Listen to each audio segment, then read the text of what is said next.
창세전부터 현존하시며 아들을 낳으시고 그 아들의 생명을 주시려 아들을 보내실 것을 약속하신 아버지. 아담은 언약적 교제의 존재로 지음을 받아 아버지의 때에 약속의 생명을 받을 복된 자였습니다. 그러나 그의 불의함에도 약속대로 아들을 아버지는 보내셨고, 모세가 광야에서 뱀을 든 것 같이 그가 십자가에 죽으시고 부활하사 그를 믿는 자들에게 죄로 멸망하지 않고 영생을 주신다 약속하셨습니다. 아버지, 그리스도는 이 땅에 오셔서 자기의 몸을 찢고 죽임당한 어린 양이 되어 만민의 죄를 대속하신 아들이 되었습니다. 아버지는 그를 우리의 주요 그리스도가 되게 하셨습니다. 세상은 이 십자가를 미련하고 어리석은 것이라 하였습니다. 그러나 이 십자가를 믿는 자들에게는 그의 죽음과 고난이 감춰진 비밀이요 신비임을 깨달아 알게 되었습니다. 그만이 아버지께로 가는 새로운 산길이 됨을 우리가 영으로 깨달아 알았습니다. 아버지 하나님, 그 새로운 산길을 따라 그리스도를 힘입어 날마다 아버지께 나아가는 길이요 진리요 생명이 되신 이 그리스도는 오늘 우리의 주요 그리스도가 되심을 고백합니다. 아버지 하나님, 우리가 세상으로부터 많은 유혹 가운데 있고 갈 바를 알지 못하는 가운데서 한날을 살아가는 그런 실존입니다. 그럼에도 불구하고 만물 위의 세계를 아들로 계시하셨으며 우리가 그 아들 안에서 아버지의 영광을 보며 시작하는 한날은 만물 위에서의 시작이며 아버지와 함께하는 영원의 시작입니다. 그 영원에서 만물 안의 시간을 살아내게 하시는 은혜를 주시니 감사합니다. 세상이 감당하지 못할 그런 성도의 삶이 되게 인도하여 주시옵소서. 우리의 갈 바를 인도하시며 날마다 주의 인자와 신실로 돌봄을 받는 주의 귀한 새 언약 백성으로 살아가는 이 복된 삶을 결코 잃어버리지 않게 주님 인도하여 주시옵소서. 오늘 마다가스카르에서 복음을 전하고 제주 공동체에 오셔서 말씀을 나눕니다.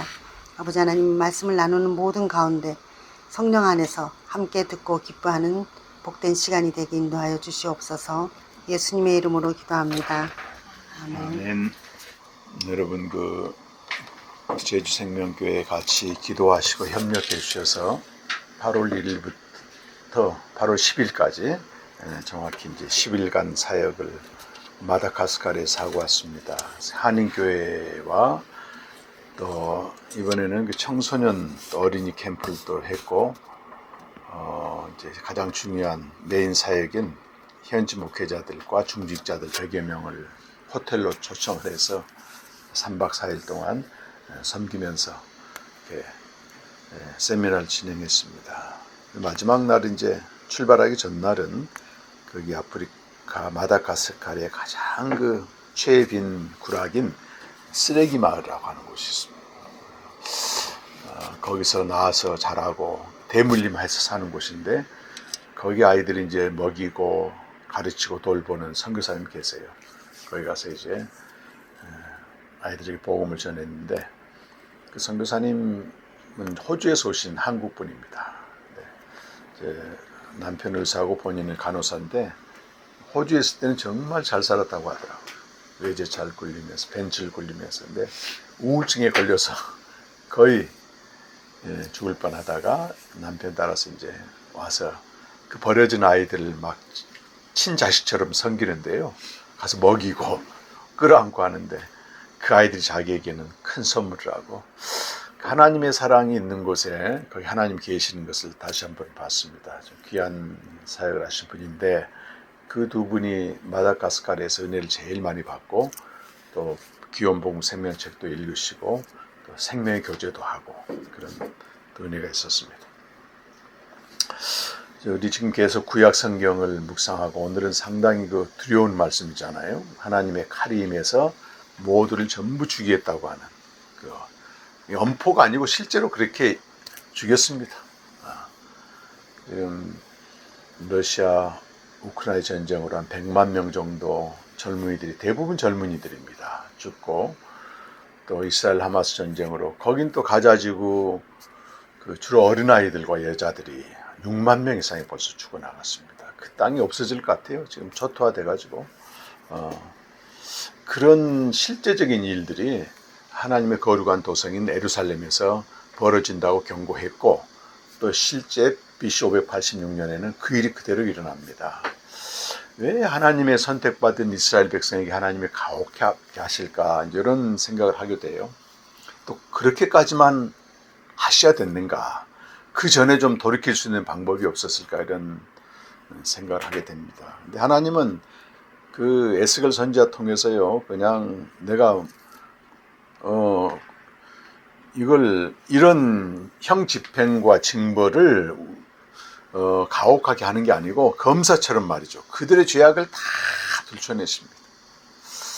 그러니까 이제 한나라의 대통령이라도 법대로 안 하니까 감옥에 가듯이 그 사람의 신분과 이치와 정체성에 합당하지 않으면 그만큼 그 벌이 가중된다고 하는 걸 보여주게 됩니다. 그래서 참 이스라엘 백성은 지금도 저렇게 고난을 당하고 있긴 하지만은 만민 중에서 하나님이 유일하게 뽑은 하나의 민족입니다. 신명기 7장 7절 이하 보면 많은 백성 중에서, 민족 중에서 너희를 선택한 것은 너희가 뭐 의로워서가 아니고 하나님이 사랑하셔서 너희를 선택한 성민이다. 거룩한 백성이란 말이에요. 그러면 그 신분과 정체성과 거기에 합당한 운명이 따라가게 됩니다. 그게 뭐냐면 하나님이 그들을 통해서 모든 민족이 복을 받는 엄청난 약속을 딱 주셨어요, 처음에. 그러니까 아브라함이 잘해서가 아니고, 우리 아까 집사님도 나누셨지만 하나님의 은혜가 먼저 임한 겁니다. 그래서 너를 통해서 모든 민족이 복을 받을 것이다. 그 복은 잘 살고 잘 먹는 복이 아니고 창세 전부터 약속된 하나님의 아들이 되게 하겠다고 하는 엄청난 복이에요, 사실은. 그걸 아브라함을 통해서 주겠다 약속을 했고, 물론 지금은 이제 그리스도 통해서입니다. 성취가 됐었죠. 갈라디아 3장 8절 9절 보면. 그리고 이 복을 성취하는 내용으로 자손의 약속과 땅의 약속을 주신다는 것입니다. 그래서 구약 성경 대부분 보게 되면 자손의 약속은 이삭을 얘기하고 구속사적으로는 하나님의 아들을 말하죠. 이제 땅의 약속이 전체 내용을 지배하고 있습니다. 가나안 땅을 거저 소유로 준다고 약속하고 계시고, 그 가나안 땅 그리스도를 통해서 성취되는 하나님 나라가 되겠죠. 그것이 요셉을 통한 이배급과 모세를 통한 출애굽으로 이제 성취가 됐어요. 출애굽 딱 시켜놓고 하나님이 이들을 어떻게 하시냐면 언약 백성을 삼는 겁니다. 언약 백성은 벌써 하나님과 관계하는 백성이에요. 쉽게 말하면 우리가 신을 믿는 데 있어서 신과 직접 관계를 하지 않고도 내가 신에게 기도해서 뭘 받아내면 되거든요. 이건 비인격적인 관계를 얘기한 겁니다. 완전히 인격적인 관계고 내가 너와 함께 살겠다고 하는 결혼 관계에 비유하고 있는 그런 내용이에요. 그럼 결혼 관계가 유지되려면 남편과 아내가 각자 책임을 다해야 되듯이 하나님과 이스라엘의 언약 관계가 유지되려면 이스라엘은 철저히 말씀에 순종하여 하나님 안에 거해야 되고, 그러면 하나님이 이들을 통해서 전 세계를 하나님께로 인도하는 그런 일을 하신다고 하는 것입니다. 이스라엘 역사 보게 되면 이스라엘은 계속 불순종이에요. 불순종하니까 하나님은 계속 징계하시고 심판하시고 그런 이제 악순환이 반복됩니다. 그런데 이스라엘의 역사는 영원한 게 아니고 그리스도가 오시기까지 한시적으로 주어진 구원사입니다. 그래서 어떤 사람들은 야, 우리 한국 역사도 잘 모르는데 무슨 우리와 상관없는 이스라엘 역사를 알 필요가 있는가? 근데 그건 오해예요. 이스라엘 역사는 단순한 한 나라의 역사가 아니고 그리스도가 오실 것을 예언하고 있는 구원사라고 하는 겁니다. 구원사 한시적으로 주어진 거기 때문에 예수 그리스도가 오시게 되면 그 역사는 종결되게 되어 있어요. 하여튼 예수님이 오시기 전까지 이스라엘은 자기들의 정체성과 그 정체성에 맞는 말씀에 순종하여 하나님과 바른 관계를 맺는 그 삶을 살아가야만 합니다. 근데 계속 불순종해. 계속 어긋납니다. 하여튼. 그러니까 이제 심판 하나님이 하시는 거죠. 그래서 북이스라엘은 721년에 멸망시키고, 오늘 에스겔서의 배경 보게 되면 남유다도 이제 곧 멸망하게 됐어요. 그래서 오늘 나오는 선지자 에스겔은 BC 597년에 1차로 바벨론 포로로 이제 여호야긴 왕과 함께 유력자들 10,000명을 끌고 가거든요. 그때 포함된 1차 포로에, 그러니까 예루살렘이 멸망하기 11년 전에 한번 포로로 끌려갔는데 그때 함께 끌려간 선지자입니다. 그러니까 에레미야는 지금 예루살렘에 남아서 예언을 하고 에스겔은 포로지에서 예언을 하는 거예요. 그러니까 포로지에 끌려간 사람들이 무슨 생각하고 있겠어요? 아이고 하나님의 땅인데 설마 망하지는 않겠지, 그 생각을 하고 있었어요. 그러면서 뭔가 자기들이 빨리 하나님이 예루살렘을 회복시켜 주셔서 포로 생활에 정결되고 예루살렘으로 돌아갈 그 생각을 하고 있는 거예요 지금. 근데 이제 하나님 에스겔을 통해서 포로지에 와 있는 백성들에게 아니다. 그런 꿈은, 그런 기대는 버려라. 이스라엘의 예루살렘이 지은 죄가 얼마나 많은데 하나님 반드시 심판한다. 근데 포로지에 가 있는 입장에서 봤을 때는 반드시 심판한단 말이 더 와닿겠어요? 하나님이 봐주겠단 말이 와닿겠어요? 근데 거짓 선지자도 등장합니다. 그때 얼마 안 있으면 돌아갈 거니까 걱정하지 말라고. 그래서 20장 45절 이하부터는 하나님 비유로 말씀하세요. 큰 불이 일어나가지고 남쪽에 있는 숲을 완전히 태워볼 것이다. 푸른 나무든 마른 나무든 다 태워버릴 것이다. 그것은 남쪽이 예루살렘을 말합니다. 불이 난다는 얘기는 오늘 본문에 보니까 좀 더 구체적으로 칼이 임하여서 전부 죽인다고 하는 거예요. 엄청난 말씀이에요. 그리고 오늘 본문 읽은 18절 이하부터는 실제 그 칼로 죽이는 일을 누가 집행하느냐? 당시의 강대국인 바벨론을 통해서 하나님이 집행하신다는 얘기를 하고 있습니다. 근데 오늘 보니까 그 6절의 말씀인가요? 6절 말씀 보니까 그렇게 심판을 선포해 놓고 선지자에게 말합니다. 인자야 탄식하라. 허리가 끊어지듯 탄식하라. 그들의 목전에서 슬퍼 탄식하라. 지금 예루살렘이 망한다고 선포하고 있는데 이 백성들이 믿질 않는 거예요. 근데 망하는 건 분명해. 전쟁이 일어나고 수많은 사람이 죽을 거예요. 그거를 알고 있는 선지자는 허리가 끊어지듯 고통으로 네가 탄식을 해라. 네가 탄식하고 울부짖으면 혹시 생각 있는 사람들이 물어볼 거 아니겠느냐. 그렇게 얘기를 하는 것입니다. 근데 이 선지자의 슬피 우는 예루살렘의 운명을 두고 탄식하는 그 모습이 예수님 당시에 그대로 재현됩니다. 예수님이 예루살렘에 이제 3년쯤 다 돼가지고 예루살렘으로 들어가는데 그때 많은 분들이 예수님을 환호해요. 이렇게 다윗의 자손이여 호산나. 호산나란 말이 우리를 구원하소서 그 말이거든요.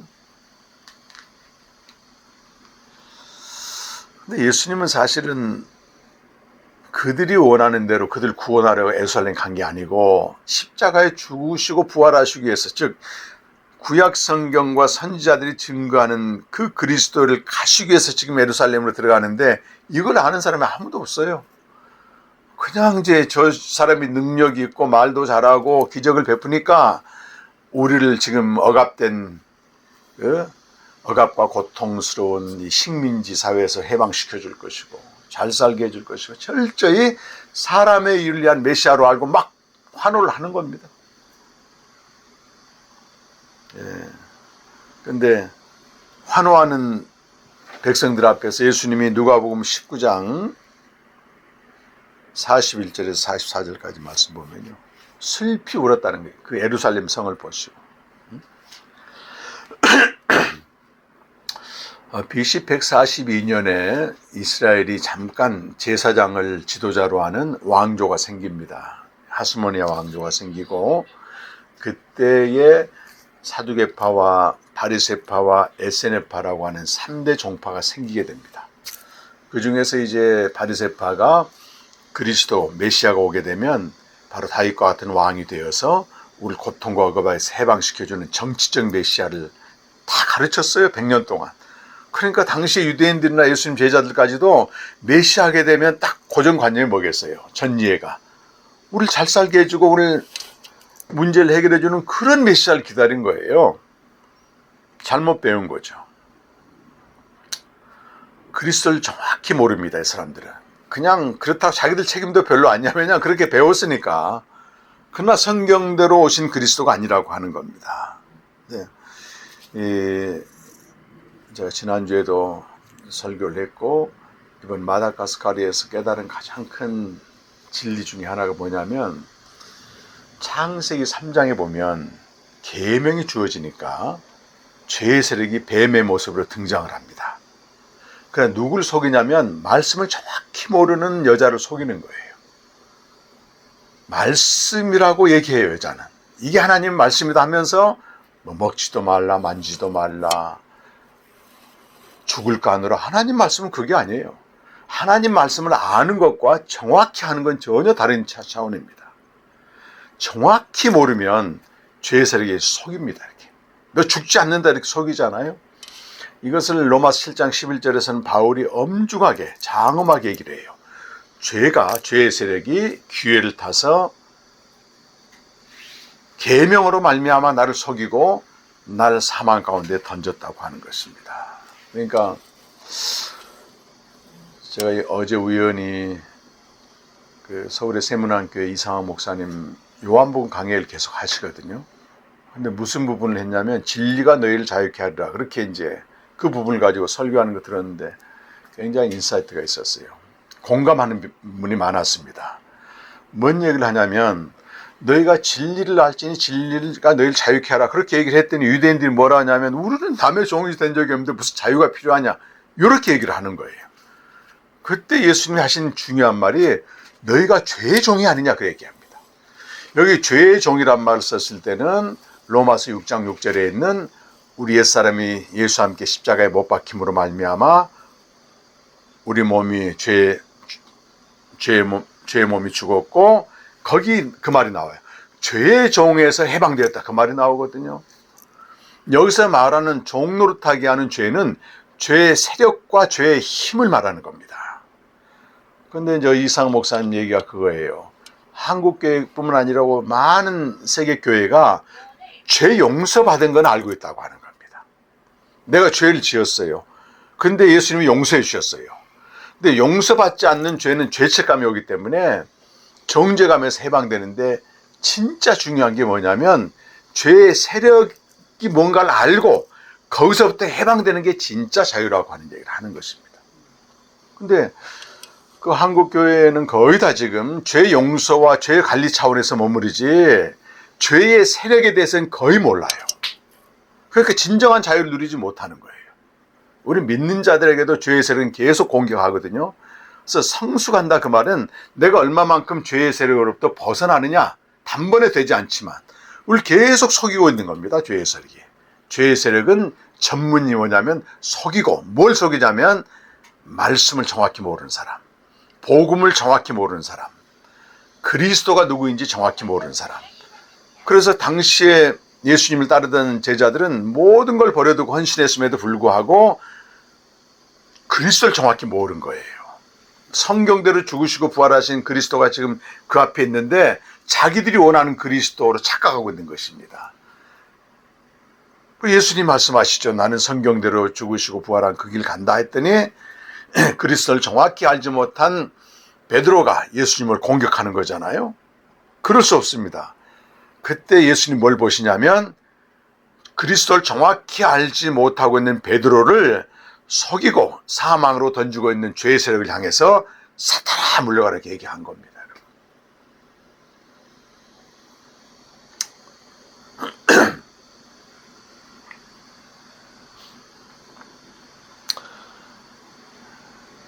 우리 교회든 개인 신자든 그리스도를 정확히 알지 못하면 오늘도 죄의 세력이 우리를 속이고 있고 사망으로 던지고 있는데 가만히 알지 못합니다. 그래서 제가 마다가스카르 목회자들한테 마지막 날 호소하듯이 그러나 단호하게 선포했어요. 이는 교회에서 사람의 일을 그치라고 얘기했습니다. 하나님 믿으면 잘 된다. 하나님 우리의 기도를 들어주신다. 우리의 문제를 해결한다. 그 차원이 아니다. 그거는. 사람의 일을 여러분 선포하게 되면 죄 용서는 받았을지 모르지만 죄의 세력에 계속 기만당하면서 교회 전체를 사망으로 끌고 간다고. 그래서 사람의 일이 선포되고 있는 교회들 보게 되면요, 거의 분열과 다툼과 시기와 분쟁과 겉으로 볼 때는 멀쩡한 교회 같은데 그 속에 파고 들어가게 되면 알력과 거의 분쟁 속에 휘말려 가지고 이거 교회 다니는 건지 뭐 다니는 건지 그런 걸 이번에 특히 하나님 보게 해주셔가지고요 무거운 마음으로 왔고 사실 저 개인에게도 죄의 세력은 계속 속입니다 여러분. 이거 되겠느냐 말이지 이거 이런 거지 뭐. 근데 그래서 속임당하고 있는 그 무리들은 예수님이 오게 되면 모든 게 해결된 줄 안다고 호산나 했는데 예수님은 슬퍼하며 울고 계시거든요. 누가복음 19장 41절부터 44절까지 말씀 한번 읽어보겠습니다.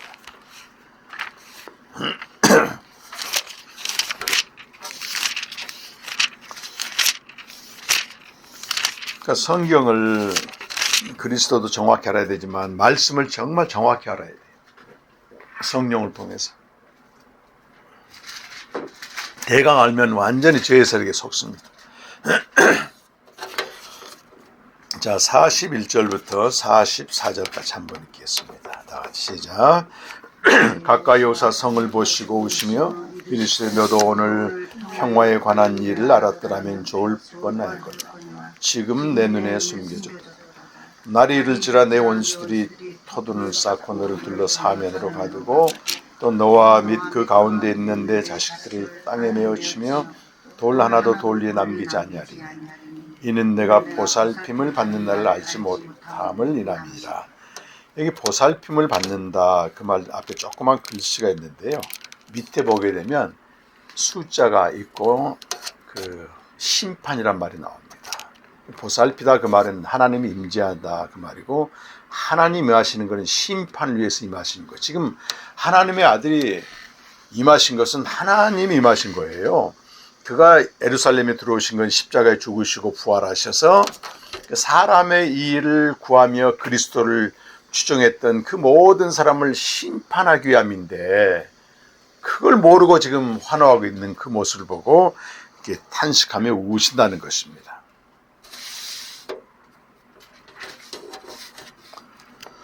이 예루살렘 성전은 여기 나온 대로 그대로 무너졌어요. AD 70년도에. AD 70년에. 근데 이걸 예수님이 요한복음 2장 19절에서는 이미 선포하셨습니다. 이 성전을 무너뜨리라. 내가 3일 만에 짓겠다. 그래서 신약시대 성전은 3일 만에 부활하신 그리스도의 몸이고 그와 연합한 저와 여러분이 성전이 되는 겁니다.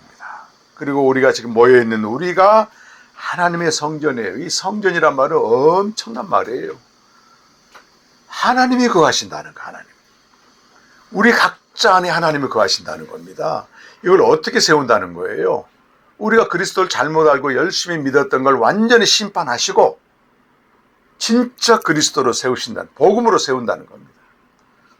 그러니까 복음을 알고 복음을 통해 생명을 얻고 성전을 짓기까지 모든 삶과 신앙과 교회는 하나님의 심판대로 가는 겁니다. 근데 심판이 임할 때까지 여기 이스라엘 백성처럼 설마 그런 일이 있겠느냐 이러고 있는 거예요, 사람들이. 그러니까 에스겔처럼 속이 타지. 아는 사람들은 속이 타는 겁니다.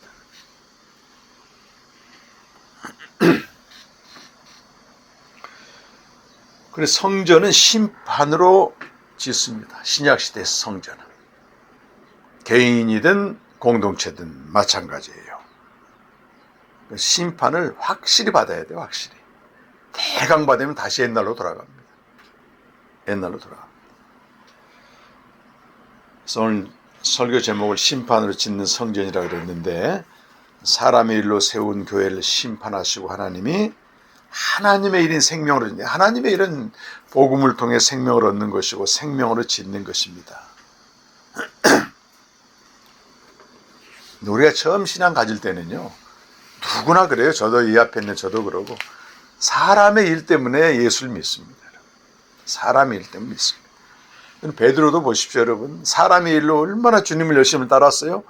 그리고 죄의 세력에 속아가지고 사탄아 물러가라 이 소리를 들었잖아요. 근데 예수님이 부활하신 다음에 성경을 눈을 열어서 알려주는 거예요. 성경이 증거한 그리스도는 바로 이분이다. 그때 눈이 확 열렸고 그 다음에 오순절날 성령이 임한다면은 그대로 성경이 증거하는 그리스도를 선포하게 되어 있습니다. 그 베드로나 제자들 그랬다면 우리도 마찬가지예요. 처음에는 사람의 일로 그리스도를 따르게 되어 있습니다. 그런데 어느 날에 무슨 날이 있어야 되는가? 성경이 증거하는 그리스도를 아는 그 날이 있어야 되는 거예요. 그 날이. 그게 우리 선교에서 하고 있는 너무 중요한 사역입니다. 어떻게 보면은 너무 중요한 사역이에요. 그래서 돌이키거든. 내가 성경이 증거한 그리스도를 몰랐을 때는 철저히 죄의 세력에 속아가지고 사망으로 달려가고 있는데, 어느 날 책을 통해서든지 이런 캠프를 통해서든 성경이 증거하는 그리스도가 죽으시고 부활하셔서 생명을 주는 하나님의 나라로 오셨다고 하는 걸 알게 될 때, 그때 개인의 신앙과 교회가 달라지게 되어 있습니다. 베드로도 그랬으니까. 근데 끝까지 사람의 일 추구하고 가게 되면 죄세력에 끝까지 속임당해가지고 망가지는 겁니다. 그래서 여러분, 우리 선교의 나이 공동체가 얼마나 소중해요. 얼마나 소중합니다. 이번에 마다가스카르 갔을 때 그 의지와 헌신 대단합니다. 그 수천 개 교회가 있는데 거기는 이제 정치화돼 가지고 프랑스는 메인 교단에서 말이죠, 새로운 교단을 만들었어요. 세임 교단이라고, 복음 중심의 교단을. 근데 그 교단 설립자가 이번에 박강수 씨 돼가지고 우리 세미나에 참석한 겁니다. 나이가 80이 넘었어요. 이분들은 50년 동안 헌신한 분들이고, 이 르노 선교사님과 부인 이사벨라 선교사님이 지금 80이 다 넘었는데요, 할아버지들끼리 친구였어요. 할아버지들 다 목사였어. 아주 잘 자라가지고 프랑스에서 유학하고 자기 모국인 마다가스카르에 15년 동안 선교하면서 교단을 세우고, 지금 교단이 150개입니다. 150개. 마지막 날 이제 그 부인은 매번 참석했어요. 근데 그 르노 설립자는 마지막 날 현현 복음을 선포할 때 참석했는데요, 이분이 놀란 겁니다. 자기가 150개 교회를 세우고 또 지금 북쪽에 개척하고 있는데 진짜 이 복음이 필요하다는 거예요. 따로 저희 집, 본인 집에 초청해가지고요, 거기 신학교 짓고 있는데 짓자마자 와달라고 하는 거예요. 반갑게 내가 아멘하고 갔습니다.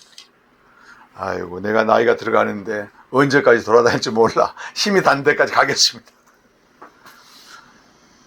이분들이요, 50년 동안 헌신했는데도 성경이 증거하는 복음을 듣고 열광을 하는 거예요. 열광을 하는 거예요.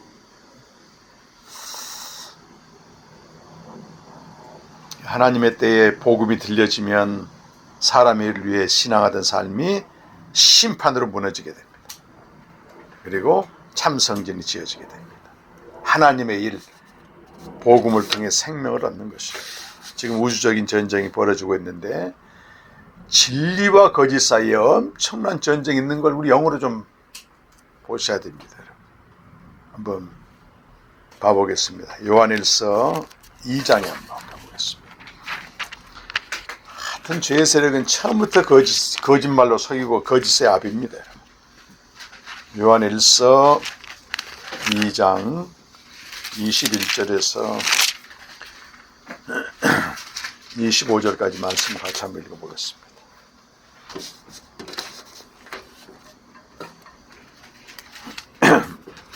자, 21절부터 25절입니다. 시작. 내가 너희에게 쓰는 것은 너희가 진리를 알지 못하기 때문이 아니라 알기 때문이요, 또 모든 거짓은 진리에서 나지 않기 때문이라. 거짓말하는 자가 누구냐? 예수께서 그리스도이심을 부인하는 자가 아니냐.